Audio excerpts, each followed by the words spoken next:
நண்பர்கள் அனைவருக்கும் வணக்கம். கிணத்துக்கடவுலேருந்து ஆதியோர் மக்களை கோபாலகிருஷ்ணன் பேசுகிறேன். இன்றைக்கி நம்ம என்ன பார்க்க போகிறோம் அப்படின்னு சொல்லி பார்த்தீங்கன்னா, எனக்கு பாதம் வலி, அதுக்கு ஏதாச்சும் பண்ண முடியுமா அப்படின்னு சொல்லி கேட்டிருக்காங்க. பாத வலி, பாத எரிச்சல், நடக்கும்போது ஒரு முள் மாதிரி குத்துது அப்படின்னு சொல்லி கேட்டிருக்காங்க. இது என்ன ஆகும் அப்படின்னு சொன்னால், பாத வலிக்கு பிளட் சர்க்குலேஷன் கம்மியாக இருக்கும். இந்த செருப்பு நம்ம பார்த்தீங்கன்னா நல்லா பஞ்சு மாதிரியே போட்டு போட்டு என்ன ஆகுனா நரம்பு அந்த இடத்துல நசுங்காது. அப்போ நம்ம தரையில் நடக்கும்போது பூமியிலிருந்து நம்மளுக்கு ஒரு கதிர்வீச்சு நம்மளுக்கு கிடைக்கும். இந்த வெறும் நம்ம செருப்பு இந்த பஞ்சு மாதிரி இருக்கிறதுனால அதை போட்டு நடக்கும்போது என்ன ஆகுதுன்னா அந்த நரம்பு அழுத்தம் ஆகாது. அழுத்தினா தான் அந்த மேலே ப்ரெஸ்ஸிங் ஆகி பிளட்டு சர்க்குலேஷன் ஆகும். இப்போ என்ன ஆகுதுன்னா பொது பொதுனே வச்சுட்டே இருந்தோம் அப்படின்னோம்னா அந்த செருப்போட இடம் பலவீனமாயிடும். அப்புறம் வெறும் தரையிலையோ இல்லை வீட்டுக்குள்ளேயோ நடக்கும்போது என்ன ஆகும் அப்படின்னா ஒரு முள்ளாக குத்துற மாதிரி இருக்கும். ஏன்னா நரம்பு பூராமே வறண்டிருக்கும். சரிங்களா? நல்லா பந்தாட்டமே நடந்து பஞ்சு மேலே நடந்து அந்த மாதிரி கால் நரம்பு நல்லா சுருங்கிருக்கு. அப்போ நம்ம என்ன பண்ணுறோம் அப்படின்னு சொல்லி பார்த்தீங்கன்னா, இதுக்கு ஒரு அருமையான ஒரு மெத்தேடு நான் சொல்கிறேன். முதல்ல செருப்பை கழட்டிடுங்க. அது பஞ்சு மாதிரி இருக்கிற செருப்பு எதுவும் போடாதீங்க. சரிங்களா? எதுக்காக பஞ்சு மாதிரி இருக்கிற செருப்பு போட சொல்கிறாங்கன்னா, கால் வலி ஆல்ரெடி வந்துருச்சு, கொஞ்சம் நாளைக்கு வலி இல்லாமல் இருக்கிறதுக்கு வேண்டிதான் பஞ்சு மாதிரி செருப்பு போட சொல்கிறாங்க. இது போட்டிங்கன்னா உங்களுக்கு கொஞ்சம் நாளைக்கு வலி இல்லாமல் இருக்கும் அப்படின்னு. ஆனால் ரெடி ஆகுமான்னு பார்த்தா ரெடி ஆகாது. செருப்பு பஞ்சு மாதிரி செருப்பு போடாமல் நம்ம சும்மா ஆர்டினரி செருப்பு, ரப்பர் செருப்பு அந்த மாதிரி போடுங்க. அதாவது கொஞ்சம் உங்களுக்கு அழுத்தம் கொடுக்கும். பஞ்சு மாதிரி செருப்பு போட்டோம் அப்படின்னோம்னா அது சுத்தமாகவே ஆகாது. ஏன்னா கால் நரம்பு அழுத்தினா மட்டும்தான் அந்த ரத்த ஓட்டங்கள் சர்க்குலேஷன் கரெக்டாக இருக்கும். இல்லைன்னா பஞ்சு மேலே நடக்கிற மாதிரி தான் இருக்கும். இது நரம்பு அழுத்தவே அழுத்தாது. அதாவது ஒரு கால் வலிக்குது, இல்லை ஒரு சுளுக்கிடுச்சு, இல்லை கை வீங்கிருச்சு, அடிபட்டுருக்குது அப்படின்னு என்ன பண்ணுறோம்? அப்போ அடிபட்ட நரம்பு வீங்கி இருக்குது அப்படின்னு தானே நம்ம நீவி விடுறோம். சேம் அதே தானுங்க பாதத்துலேருந்து அந்த இடத்துல வேலை செய்யாமல் இருந்து நரம்பு சுருங்கி இருக்கும். நம்ம அழுத்தம் கொடுக்கறது எதுக்குன்னா நீவி விடுற மாதிரி. வெறும் செருப்பு இல்லாமல் வெறும் காலில் நடக்கிறது அது நீவி விடுற மாதிரி. இதே வலிக்கிறங்காட்டி என்ன பண்ணுறோம்? செருப்பு கொண்டு உள்ள சொருகிடும். பஞ்சு மாதிரி செருப்பு. அப்போ பஞ்சு மாதிரி செருப்பில் நடக்கும்போது பார்த்தீங்கன்னா அந்த அழுத்தம் கம்மியாக இருக்கும்.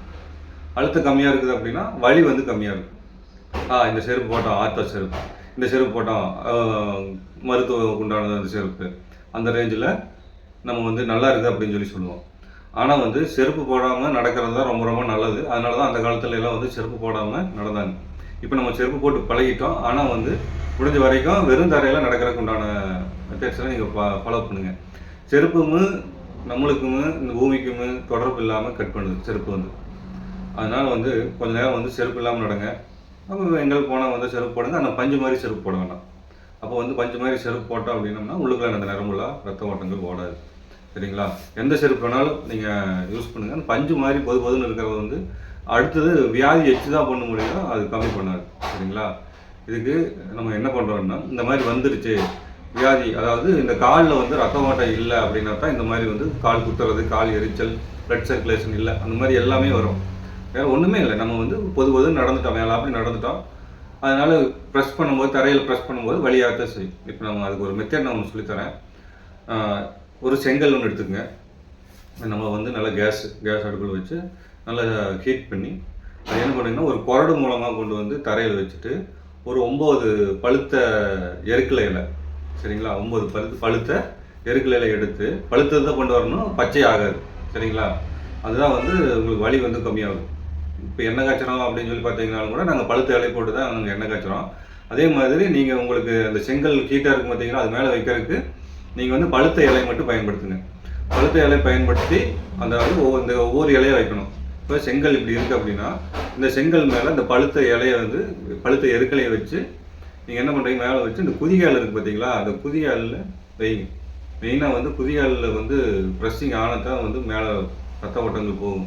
சரிங்களா? அந்த குதிகால் தான் ரொம்ப இதாக இருக்கும். குதிகால் வலிக்கு, அந்த குதிகாலில் எலும்பு வளர்ச்சிக்கு இது நல்லா கேட்கும். அப்படி எலும்பு கொஞ்சம் வளர்ந்துருந்தாலும் உங்களுக்கு கால் சுருக்குன்னு வலிக்கும். அடுத்தது இந்த பாதம், முன்னாடி பாதம் இருக்குது பார்த்தீங்களா, அந்த பாதத்தில் வைங்க. ஏன்னா ஒரே முட்டை வைக்கிறதுக்கு அந்த எருக்கலை இடம் பத்தாது. அதனால தான் ஃபஸ்ட்டு குதியால் வைங்க, அதுக்கு அடுத்தது முன்னாடி பார்த்து வைங்க அப்படின்னு சொல்லி சொன்னது. இப்படியே அந்த மாற்றி அந்த எருக்கலை இலை எடுக்காமல் அந்த ஹீட்லேயே நீங்கள் காலை வச்சு எடுக்கும்போது என்ன ஆகுதுன்னா இந்த நரம்பு பிடிச்சிருக்கு பார்த்தீங்களா, டைட்டாக இருக்கும் பார்த்தீங்களா, ரத்த ஓட்டம் இல்லாமல் இருக்கும் பார்த்தீங்களா, அதில் அந்த எருக்களினுடைய அந்த மருத்துவ குணம் உள்ளுக்குள்ளே போய் அந்த நரம்பெல்லாம் விரிவடை செய்து ரத்தம் ஓடுறதுக்கு உண்டான வேலையை பண்ணிவிடும். ஹீட் எதுக்கு வைக்கிறோம் அப்படின்னோம்னா, உடம்புல ஹீட் இருந்தால் தான் நரம்பு மண்டலம், ரத்த மண்டலம் எல்லாமே கொஞ்சம் பாசிட்டிவாக வேலை தான். இதே வந்து கூலிங்காக இருந்துன்னு வச்சுக்கலேன், இப்போ நம்ம வீட்டில் வந்து ஒரு தேங்காய் பாட்டில் வச்சுருக்கோம், கூலிங்கான என்ன அது டைட் ஆகிதான். அப்போ அதே மாதிரி தான் நம்ம உடம்புல வந்து கூலிங் பட்டுச்சு அப்படின்னா ரத்தங்கள் வந்து உறையும், நரம்புகள் வந்து டைட் ஆகும், சுருங்கும். குளிருக்கு எப்படி நம்ம உடம்புல சுருங்கிக்குது அந்த மாதிரி. அப்போ ஹீட் கொடுக்கும்போது என்ன ஆகுதுன்னா, ஹீட் கொடுக்கும்போது அந்த நரம்புகள், அந்த ரத்த மண்டலங்கள் எல்லாமே வந்து விரிவடைஞ்சு பிளட் சர்க்குலேஷன் கரெக்டாக போகும். ஒரு 3 நாளைக்கு 4 நாளைக்கு கொடுங்க. இவ்வளோதான் சிம்பிள். பாத எரிச்சல், பாத வலிக்கு இவ்வளோ ஒரு சிம்பிளான ஒரு விஷயந்தான். இதை வந்து தொடர்ந்து சாயந்தரம் நைட்டு தூங்க போகிறதுக்கு முன்னாடி ஒரு 9 இலையை எடுத்து செங்கல் வந்து சூடு பண்ணி இந்த 9 இலையை வச்சு நம்ம பாதத்தில் அழுத்தம் கொடுத்து எடுத்துகிட்டு வந்தோம்னாலே போதும். மற்றபடி அந்த வழியே இருக்காது. இது வந்து ஒரு மெத்தேடு. அடுத்தது இன்னொரு மெத்தேடு சொல்கிறேன். நீங்கள் என்ன பண்ணுறீங்க அப்படின்னா,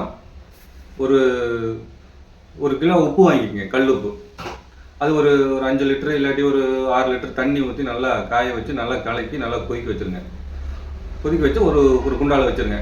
இன்னொரு 5 லிட்டரு வெறும் தண்ணி, உப்பு தண்ணி இல்லாமல் வெறும் பச்சை தண்ணி, சரிங்களா? வெறும் பச்சை தண்ணி, கூலிங்கான தண்ணி வச்சுட்டு, இது வந்து உப்பு தண்ணி, சூடு பண்ண உப்பு தண்ணி. இது வந்து இன்னொரு பாட்டில் இருக்கிறது பச்சை தண்ணி, கூலிங்கான பச்சை தண்ணி. ஃபஸ்ட்டு என்ன பண்ணுறோம், ஃபஸ்ட்டு ஆல்ரெடி நமக்கு காலையில் வந்து கூலிங்காக தான் இருக்கும். ஃபஸ்ட்டு வந்து சுடு தண்ணி, உப்பு தண்ணியில் கால் கொஞ்சம் நேரம் ஒரு நிமிஷத்துலேருந்து ஒரு 3 நிமிஷத்து வரைக்கும் நல்லா வந்து அந்த ஹீட்டில் ஊற வைக்கிறோம். அதுக்கப்புறம் என்ன பண்ணுறோம், சடனாக எடுத்து கூலிங்கான தண்ணியில் விடுறோம். இப்போ என்ன ஆகுது அப்படின்னு சொல்லி பார்த்தீங்கன்னா, சுடு தண்ணியில் வைக்கும்போது நரம்பெல்லாம் நல்லா ஃபுல்லாக விரிஞ்சுக்கும், சரிங்களா? இந்த வலிக்கெல்லாம் உப்புத்தரம் கொடுக்குறோம் பார்த்தீங்களா, அந்த வலி இல்லாமல் இருக்கிறது தான் அந்த உப்பு. அப்போ சுடு தண்ணியில் வைக்கும்போது நரம்பு நல்லா விரிஞ்சுக்கும், தோல் நல்லா சாஃப்டாகி. அடுத்த சடனாக எடுத்து இந்த கூலிங்கான தண்ணிக்குள்ளே நம்ம கால் வைக்கும்போது என்னன்னா, சட்டுன்னு க்ளோஸ் ஆகி அந்த விரிந்த தன்மையில் இருக்கிற அந்த தோள்கள், நரம்புகள் எல்லாமே வந்து குளிர்பட்டோன்னே அப்படியே சுருங்கிக்கும். அப்புறம் மறுபடியும் நல்லா தொடச்சிட்டு மறுபடியும் சூடான தண்ணியில் விடுங்க. அப்போ சூடான தண்ணியில் விடும்போது என்ன ஆகுனா, நரம்பு நல்லா விரிஞ்சுக்கும், சரிங்களா? நரம்பு விரிஞ்சுது அப்படின்னா பிளட் சர்க்குலேஷன் போகும். அதே வந்து அடுத்த செகண்டு எடுத்து கூலிங்கான தண்ணியில் வைங்க. இது மாதிரி ஒரு 5 டைம் ஒரு 6 டைம் மாற்றி வச்சுட்டே இருந்தீங்க அப்படின்னா என்ன ஆகும், நரம்பு வந்து விரியும் சுருங்கும். அப்போ உள்ளுக்குள்ள பிளட் சர்க்குலேஷன் கரெக்டாக ஓடும்.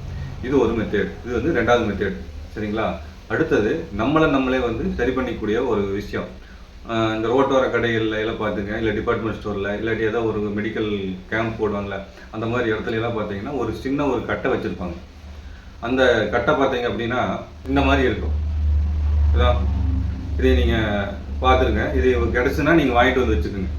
இதை நம்ம என்ன பண்ணுறோம் அப்படின்னு பார்த்தீங்கன்னா, பாதத்தில் நல்லா வந்து ஒரு சேர் போட்டு உட்காந்துட்டு கீழே தரையில் இப்படி வச்சு என்ன பண்ணணும், பாதத்தை தூக்கி மேலே வைக்கணும். முன்னாடி பின்னாடி அழுத்தும் போது என்ன ஆகும் அப்படின்னு பார்த்தா, இந்த பாருங்க, இந்த கூமாச்சியாக இருக்கா, இது போய் அந்த வறண்ட அந்த கெட்டியாக இருக்கிற சதையில் பஞ்ச் ஆகும். ஒரு 10 தடவை 15 தடவை இப்படி 4 தடவை இப்படி உருட்டும் போது என்ன ஆகுதுன்னா, பட்ட இடம் வந்து கொலன்னு ஆயிடும். அப்போ இறக்கமாக இருக்கிறது லூஸ் ஆயிடும். இவ்வளோதாங்க. இதில் பாத எரிச்சல், பிளட் சர்க்குலேஷன் இல்லை, நரம்பு பிடிப்பு எல்லாமே ரெடி ஆகிடும். ஈஸியான முறையில் எருக்கெல்லாம் செடி வைக்க வேண்டாம், ஒரு சுடு தண்ணி வைக்க வேண்டாம். இது வந்து கடைசியில் இந்த மாதிரி மெத்தேடு யூஸ் பண்ணிக்கணும். ஏன்னா இதுக்கு நிறையா மெத்தேட்ஸ் இருக்குது. உங்களுக்கு ஒரு 3 மெத்தேட் மட்டும் நான் சொல்லியிருக்கேன். பாத எரிச்சல், பாத வலிக்கு எல்லாத்துக்குமே ஒவ்வொன்றுக்கும் ஒவ்வொரு சுகர் கம்ப்ளைண்ட் இருந்தாலும் அந்த மாதிரி இருக்கும். சுகருங்கிறது ஒன்றும் இல்லை, அது நான் உங்களுக்கு அடுத்த பதிவில் சொல்கிறேன். இந்த பாத நரம்புகள் இந்த பிளட் சர்க்குலேஷன் இல்லாதங்காட்டி தான் உங்களுக்கு அந்த மாதிரி இருக்கும். மற்றபடி நான் சொன்ன விஷயங்கள், அதாவது எருக்கலை இலை வைங்க. 2வது வந்து உப்பு தண்ணி, பச்சை தண்ணி 2 போட்டு, ஒன்று சுடு தண்ணி, உப்பு தண்ணி வந்து சுடு தண்ணியாகவும், பச்சை தண்ணி கூலிங்கான தண்ணி தனியாக வச்சு 2லையும் மாற்றி வைங்க. அதுக்கு அடுத்தது இந்த கட்டையை பயன்படுத்துங்க. இந்த கட்டையை பயன்படுத்தி இந்த கட்டையை என்ன பண்ணுறோம், இந்த மாதிரி வச்சு இப்படி சும்மா வச்சுங்க. சும்மா வச்சு இந்த ஒன்றுமே பண்ண வேண்டாம், சும்மா இப்படி முன்னாடி பின்னாடி இப்படி ஆட்டுங்களேன். நீங்கள் ஒன்றும் பணம் காசெல்லாம் அதிகமாக செலவான உங்கள் உடம்புக்கு நீங்கள் வந்து இந்த மாதிரி கால் ஆட்டுறதா வேலை. கால் ஆட்டினாலே கால் ரெடியாயிடும், சரிங்களா? ரொம்ப ரொம்ப முக்கியமான ஒரு விஷயம் இது. நீங்கள் செஞ்சீங்க அப்படின்னா உடம்பு, அதாவது பாதத்தில் வந்து ப்ராப்ளம் இருந்ததுன்னா உடம்பு ஃபுல்லாக வந்து அங்கங்கே நரம்பு பிடிச்சி அந்த மாதிரி ப்ராப்ளம்லாம் இருக்கும். இப்போ நம்ம என்ன பண்ணுறோம், பாதத்தை சரி பண்ணிட்டோம் அப்படின்னா இந்த பாத அழுத்த சிகிச்சையில் நம்ம காலில் வச்சு ப்ரெஸ் பண்ணால் தலைவலி, சளி, நெஞ்சு வலி, வகுறு வலி இது எல்லாமே வந்து சரியாகுன்னு சொல்லி நம்ம படிச்சிருக்கோம் பார்த்தீங்களா?